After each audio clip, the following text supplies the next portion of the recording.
내가 예를 들어서 어떤 영혼에 대해서 하나님이 붙여주셨어요. 근데 이 영혼이 지질이 말을 안 듣는 겁니다. 그럼 여러분들 뭐라고 얘기하죠? 소망이 없어. 이거 말이 됩니까 안 됩니까? 안 된다는 거예요. 하나님이 허락하신 것은 모두 다 소망이 있습니다. 믿으십니까? 하나님 허락하신 것은 어제 그 권사님 말씀대로 반드시 선을 이루실 거란 절대로 고백하실게요. 소망이 있어야 합니다. 이게 마땅한 자세라는 거예요. 그러니까 여러분들 삶 가운데 빠지지 말아야 되는 것이 무엇이에요? 소망인 것입니다. 여러분들 가족은 반드시 변화됩니다. 그 정도로 힘드셨습니까? 여러분들의 환경이 변화될 것이라는 소망이 반드시 있어야 돼요. 이게 우리의 마땅한 자세라는 거예요. 내 눈에 계산이 쓰냐 안 쓰냐 이건 중요하지 않습니다. 내 마음이 어떠냐 아니냐 이건 중요하지 않습니다. 왜요? 우리의 소성은 어디라고요? 무엇을 속성으로 한? 영원한 하나님의 나라이기 때문인 것입니다. 그 가운데 하나님이 우리에게 바라시는 태도와 자세는 무엇이다? 믿음과 소망이라는 거예요. 할렐루야. 그래서 하나님의 사랑을 받아서요, 예수 그리스도의 이름을 믿고 구원받은 자들은 그리스도의 십자가 사랑을 덧입어서 어떤 삶을 사는 것입니까? 믿음과 소망의 삶을 산다는 거예요. 그래서 낙심치 않을 수가 있는 것입니다. 그래서 기대감을 가지고 희망을 가지고 소망을 가지고 할 수가 있는 거예요. 이 인간이 언제 변화될 것이냐, 이 상황이 언제 변화될 것이냐 낙심하는 것이 아니라 그것은 내 인간적인 잘못된 생각이고 하나님이 함께 하시기 때문에, 하나님이 사랑해서 나를 구원해 주셨기 때문에 그 사실 하나만 있다고 한다면 우리는 무엇을 줄 수 있다? 믿음과 소망을 가질 수 있다는 거예요. 진실로 하나님의 사랑 아는 자들은, 그 하나님의 사랑을 지속적으로 받아 구원받은 자들은 반드시 믿음의 삶을 살 수가 있고 반드시 소망을 가지고 살아갈 수가 있는 것입니다. 이 믿음과 소망의 삶, 어떻게 여러분들 가능하십니까? 불가능하십니까? 정말 가능하세요? 왜 흔들리셨어요 그러면? 왜 흔들리셨죠? 이유는 하나예요. 내 힘으로 하려고 하니까, 내 계산으로 하려고 하니까, 내 판단으로 하려고 하니까. 내 능력으로 가능한 게 아닙니다. 내 계산으로 할 수 있는 게 아니에요.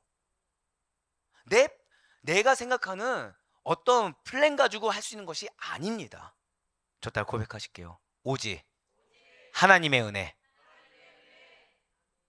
왜 여러분들에게 붙여준 영혼이 버거운지 아십니까? 왜 여러분들의 상황이 버거운 줄 아세요? 그래야 은혜를 사모하거든요. 그래야 교만해지지 않고 하나님의 은혜만을 갈망할 수가 있는 것입니다. 근데 이것이 여러분들 싫어해서가 아니라 우리의 마땅한 태도와 자세가 무엇이라고요? 믿음과 소망을 놓치지 않게 하기 위해서. 교만하면은 하나님 믿습니까? 안 믿습니까? 안 믿어요. 교만하면 하나님이 주신 소망을 갖습니까? 세상의 소망을 갖습니까? 세상의 소망만 갖고 끝나거든요. 예, 맞습니다. 하나님의 은혜로만 가능한 우리의 믿음과 소망의 삶인 것입니다. 은혜가 아니면요, 우리는 믿을 수가 없어요. 은혜가 아니면 소망을 가질 수도 없고 설령 가졌다고 해도 이것을 포기하지 않을 수가 없다는 거죠. 그러나 우리는 소망 있는 자가 되었습니다. 복음을 믿는 자들에게 허락된 것이, 자, 저 따라 고백하실게요. 나에게 소망의 삶을 주셨습니다. 할렐루야. 아, 목사님 근데 제가 소망이 있다고요? 저는 지금 현실이 지옥입니다. 뭔가 현실이 해결돼야 좋은 것이지 다른 소망이라는 것이 없어요. 이 삶이 좀 변화도 돼야 되겠고요, 이 테스트도 통과를 해야 되겠고요, 이 환경이 좀 해결돼야지 뭐가 소망이 있지.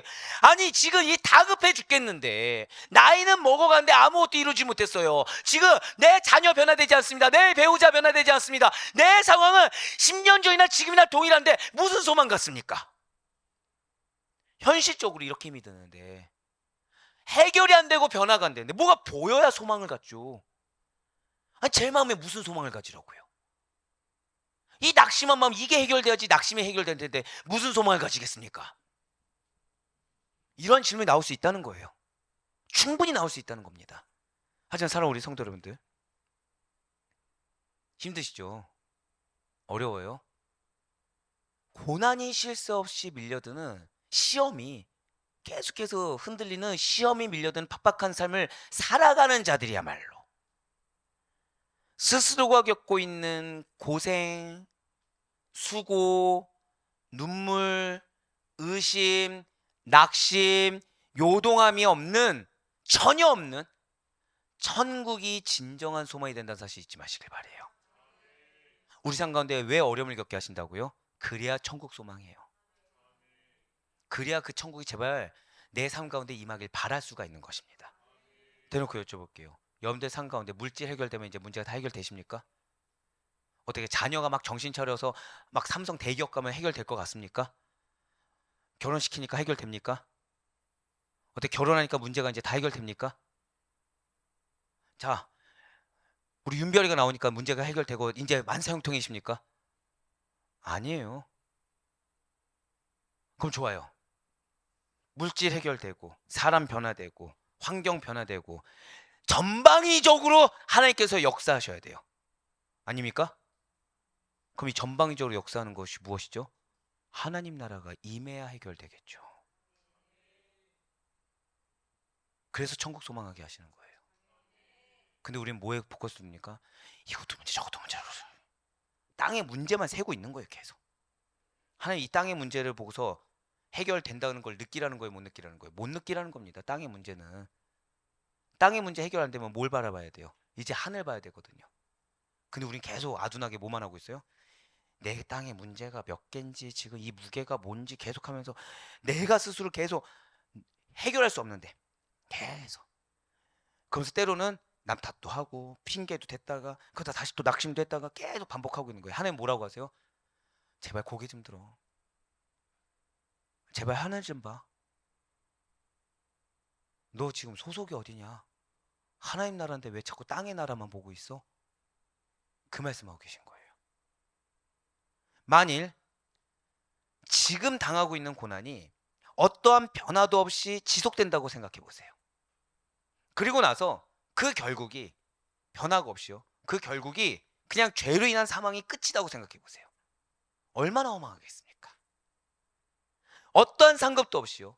천국에 대한 소망조차 없다고 한다면 지금 당하고 있는 고통에 시달리다가 아무런 소득과 유익도 없이 땅으로 사라지고 마는 가장 불쌍하게 죽은 자들이 그리스도인인 것입니다. 기껏 세상에서 누리고 있는 모든 기득권도 포기해봤어요.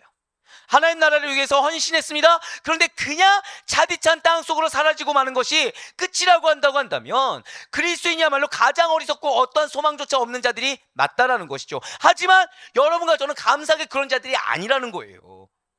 환경이 어려워요. 환경이 어려운데 여러분들이 1분 인내한 게 헛되지 않습니다. 환경이 어려운데 여러분들 1시간 인내한 게 헛되지 않아요.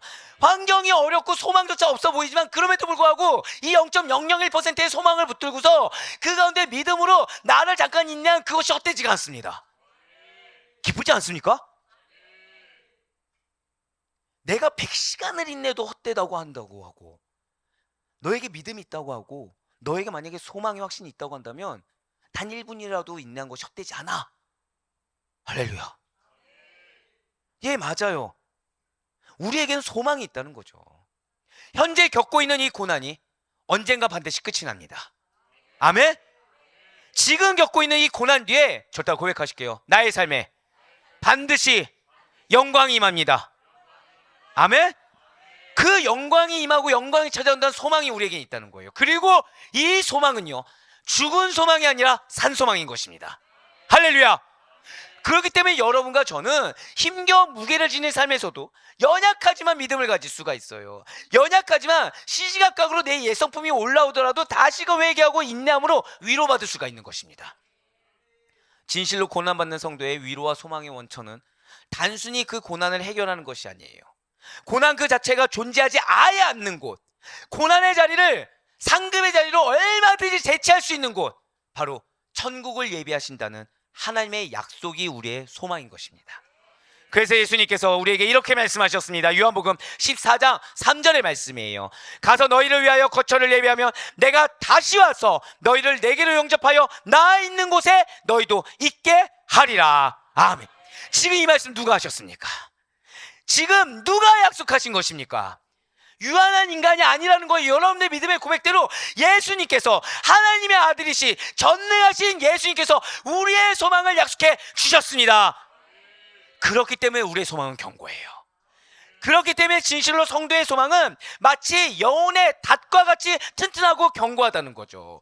소망이 상황에 따라 흔들림이 없을 수 있도록 하나님께서는 우리의 영혼을 마치 항구에 정박한 배와 같이 그 배를 닻으로 고정시키듯이 꼭 붙들고 계시기 때문에 내 믿음이 비록 연약하더라도, 내가 비록 소망을 때때로 놓치고 산다고 하더라도 우리의 소망은 여전히 변치 않고 튼튼하고 견고한 것입니다. 이에 대해서요, 히브리서 기자가 이미 이렇게 증거했어요. 히브리서 6장 19절에 말씀입니다. 우리가 이 소망을 가지고 있는 것은 영혼의 닭 같아서 어떻게 해요? 튼튼하고 견고하여 휘장 안에 들어가나니. 사랑하는 성도 여러분들, 우리의 소망이 어떻다고요? 튼튼하고 견고합니다. 이렇게 견고한 성도의 소망은 다른 게 아니에요. 하나님 나라예요. 하나님 나라. 이 땅 가운데 하나님 나라의 임재를 경험하고 우리가 하나님 나라로 가는 거, 이거예요. 이거. 예수님께서는 우리의 그 견고한 소망을 위해서요, 휘장 안으로 먼저 들어가셔서 우리로 하여금 하나님 보좌로 담대히 들어갈 수 있도록 열어주셨고 도와주시는 것입니다. 그러니 죄로 죽을 수밖에 없는 소망 없던 우리들이 하나님 나라에 당도하기 위해서는 딱 하나죠. 그 예수님 가신 길 가면 돼요. 예수께서 먼저 가신 길 따라가면 됩니다. 괴로우십니까? 힘드십니까? 기뻐하셔야죠. 예수님 어떤 길 가셨죠? 여러분들 예수님 길 하면 뭐가 생각나십니까? 막 편한 길이에요? 내가 원하는 거 막 물질 축복 막 받아가면서 가는 길이에요? 육신적으로 막 강건해가지고 병치레 안 하는 그런 길입니까? 아니에요. 예수님 하면 뭐가 떠오르시죠? 예수님 길 하면? 십자가예요. 십자가. 뭐 떠오르시죠? 골고다 언덕이에요. 여러분들 요즘 삶 어떠십니까? 십자가예요. 요즘 삶 어떠십니까? 골고다예요. 이 나 하나 믿음 지키기도 힘든데 이런 믿음을 기가 막히게 할 정도로 옆에서 미혹하는 세력들이 많은, 억울한 상황이 많은, 고난이 많은 골고다 언덕이에요. 예수님 골고다 언덕 올라갔을 때 사람들 가면 내버려뒀습니까? 미혹하지 않았습니까? 조롱하지 않았습니까? 그 길 포기하게끔 유혹하지 않았습니까? 육신 어땠죠? 고통 가운데 있었잖아요. 몸이 힘드십니까? 의심이 되십니까? 확신이 없으십니까? 괴로우십니까? 기뻐하세요. 아, 나 지금 예수님께서 먼저 앞서가신 그 길 따라가고 있구나. 아, 나는 믿기만 하면 되는구나. 의심만 안 하면 되는구나. 영원한 하나님 나라의 백성에게 요구하시는 그 태도인 믿음과 소망만 놓치지 않으면 되는 거구나. 그렇습니다. 성도들은 어떠한 고난과 슬픔 없이, 질고 없이 그리스도와 함께, 왜요? 그리스도께서 어떻게 하셨죠? 승리하셨잖아요. 지금 어디 계십니까? 지금 고통 가운데 계십니까? 아니요. 영원한 질고도 없는 그곳에서 하늘 보좌에 계십니다. 할렐루야. 하나님 우편에서 우리 위해 중보하고 계십니다. 할렐루야. 이것이 바로 영생의 소망이에요. 이것이 바로 영원한 소망입니다. 흔들림 없는 우리 믿는 성도의 견고한 소망이 바로 이 소망인 거예요. 성도에게는 이렇게 예수 그리스도를 통한 견고한 소망이 열려있기 때문에 시험과 배교의 위험이 도사리고 있는 이 세상 가운데서도 바로 이 소망을 향해 믿음의 전진을 계속해서 할 수가 있는 것입니다. 분명 오늘 본문의 고린도 교회 성도들의 현실은 거짓 교사들의 시험으로 인해서, 현실의 어려움으로 인해서 사도 바울이 전한 복음에서 돌아서는 배교의 위험이 있는 것은 맞아요. 낙심의 위험이 있는 것은 맞습니다. 하지만 그들에게는요, 이 고난만 있는 것이 아니라는 것이죠. 그의 상응하고도 넘치는, 자, 저 따라 고백하실게요. 나를 향한 하나님의 위로하심이 있습니다. 할렐루야. 너무 감사했어요. 누군가는 육신이 괴롭습니다. 누군가는 환경이 해결되지 않아서 마음이 낙심됩니다. 누군가는 내 뜻대로 해결되지 않아서 점점 요동하고 의심이 돼서 이제는 내 믿음이 어디인지조차 찾지도 못하고 있어요. 그런데 변치 않고 하나님께서는 여러분들에게 작은 믿음을 보시고 연대 바라는 간구의 소망을 보시고 뭐라고 약속하셨어요? 내가 너희를 위로하고 있어. 내가 너와 함께하고 있어. 할렐루야. 오늘 보면 고린도서 1장 7절 말씀 보시길 바래요. 뭐라고 얘기하고 있습니까? 너희를 위한 우리의 소망이 견고하면 너희가 고난에 참여하는 자가 된 것 같이, 자, 고난에 참여한 자가 된 것 같이 무엇에도 그럴 줄 알라고요? 위로해도. 왜 고난만 보십니까? 하늘 보세요. 하나님 위로가 있습니다. 왜 고난만 보십니까? 위를 보세요. 하나님 위로가 있습니다. 우리에겐 고난이 끝이 아니에요. 고난 뒤에 반드시 영광이 있다는 사실 설령 못 느낀다고 하더라도, 이걸 믿지 못한다고 하더라도 우리에겐 변치 않고 하나님의 위로하심이 있습니다. 우리의 소망은 환경의 변화나 상황의 어려움으로 인해서 흔들리거나 변질할 수 있는 것이, 소멸되는 것이 결코 아니에요. 전능자이신 하나님께서, 변치 않으신 신실하신 하나님께서 여러분과 저를 붙들고 계시고 우리의 소망을 견고하게 붙들고 계심을 믿으시기 바랍니다. 진실로 하나님께서는 우리가 궁극적인 소망을 획득할 것을 미리 정해 놓으셨어요. 어떻게 돼 있다고요? 이미 소망을 획득할 걸 정해 놓으셨어요. 무엇만 하면 된다고 말씀드렸죠? 예수님의 그 길을 따라가기만 하면 돼요. 믿고 가면 돼요. 그 가운데 여러분들 마음의 소망 놓지 않으시면 돼요. 예수 그리스도의 길을 그렇게 뒤따라가는 자들에게는 그리스도와 함께 있고 그리스도와 같이 되는 소망이 성취되게 되는 거예요. 그리스도가 누린 영광에 참여하는 즐거움을 맛보는 소망을 우리는 반드시 이루게 되는 것입니다. 이에 대해서 예수님께서는 이렇게 기도하십니다. 요한복음 17장 24절의 말씀이에요. 나를 향한 기도를 알고 우리 다 같이 읽겠습니다. 시작. 아버지여, 내게 주신 자도 나 있는 곳에 나와 함께 있어 아버지께서 창세전부터 나를 사랑하심으로 내게 주신 나의 영광을 그들로 보게 하시기를 원하옵나이다. 아멘. 이 기도가요, 여러분들을 위한 기도인 줄 믿으시길 바랍니다. 지금 뭐라고 말씀하고 계세요? 나에게 주신 자, 즉 여러분을 나 있는 곳에, 저 천성에 나와 함께 있어서요, 예수님께 주신 그 영광을 우리로 보게 하기를 원하신대요. 할렐루야. 진실로 소망을 견고하게 붙드는 자들에게 임하는 영광은 예수 그리스도께서 취하신 십자가의 영광입니다. 죽음과 사망을 이긴 승리의 영광이며 예수님을 믿고 그의 뒤를 따르는 자들이 종국에 당도할 천국의 쟁취이자 상급의 은혜의 사실을 반드시 믿으시길 바라겠습니다. 장차 완성된 하나님 나라가 도래되기까지 우리들은 이 믿음 안에 살아야 된다는 거예요. 이 소망을 믿는 믿음 안에 거하며 어떠한 경우에서도 제발 소망만을 놓치지 않고 붙드는 믿음의 삶을 살아가야만 된다는 것이죠. 진실로 하나님 나라의 생활 법칙은 바로 이것입니다. 절대 고백하실까요? 소망을 견고하게 붙드는 믿음의 삶. 그래서 사도 바울이 우리에게 이렇게 권면하고 있어요. 마지막 말씀입니다. 데살로니가서 2장 14절에서 17절의 말씀입니다. 이를 위하여 우리의 복음으로 너희를 부르사 우리 주 예수 그리스도의 영광을 얻게 하려 하심이니라. 그러므로 형제들아, 굳건하게 서서 말로나 우리의 편지로 가르침을 받은 전통을 지키라. 우리 주 예수 그리스도와 우리를 사랑하시고 영원한 위로와 좋은 소망을 은혜로 주신 하나님 우리 아버지께서 너희 마음을 위로하시고 모든 선한 일과 말에 굳건하게 하시기를 원하노라. 아멘. 이것이 바로 하나님 나라의 생활 법칙이에요. 하나님 나라의 백성으로 살아가는 우리들은 흔들림 없는 영원한 소망을 더욱더 견고하게 붙드는 믿음의 삶을 살아가야 하는 것입니다. 소망이 무엇입니까? 소망은 다른 게 아니에요. 가장 좋은 일에 대한 기대입니다. 어제 그 권사님 뭘 고백했어요? 하나님 나에게 가장 선한 걸 주지 않겠냐? 그분 뭐 고백한 거예요? 나에겐 소망이 있습니다. 내 환경은 그렇지 않다고 하더라도, 내 마음은 그렇지 않다고 하더라도 나에겐 뭐가 있다고 고백한 거예요? 소망이 있습니다 고백한 거예요. 알고 했을까요? 모르고 했을까요? 100% 모르고 하셨을 겁니다. 하지만 누가 인도하신 겁니까? 성령님께서 인도하신 거예요. 그럼 그분께는 소망이 실제가 될까 안 될까요? 된다는 거예요. 알고 행하는 게 아닙니다. 몰라도 좋아요. 믿음으로 행하는 겁니다.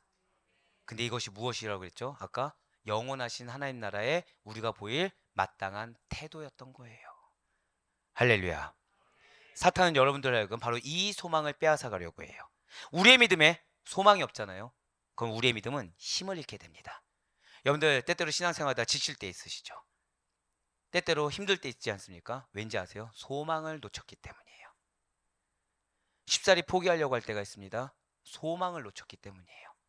다시금 하나님 나라의 백성으로서의 모습이 아니라 세상 가운데 나, 익숙한 나, 제멋대로 나를 드러내면서 썩어 없어질 것을 추구하는 모습을 보이는 이유가 무엇이라고요? 소망을 놓쳤기 때문입니다. 그러나 여러분과 저의 본질은 하나님 나라의 백성이에요. 우리의 믿음에는요, 우리의 믿음의 삶에는 견고한 소망이 있습니다. 내가 알든 모르든 견고한 소망은 변치 않는 여호와 이레입니다. 그렇다면 여러분들은 어떤 것을 기대하며 살고 계십니까? 현실적인 문제입니까? 개인적인 사정의 것들입니까? 그렇다면 그것들이 이루어지면 여러분들의 믿음이 굳건해지고 영생의 상급이 주어지게 되는 것입니까? 아니라는 것이죠. 진실로 여러분과 저는 썩어 없어질 세상의 소망으로 고난받는 자들이 결코 아니라는 거예요. 여러분들의 고망은 그 고난이라는 것은 세상의 것들을 받는 고난이 결코 아니라는 것이고 그렇게 되어서도 안 된다는 것입니다.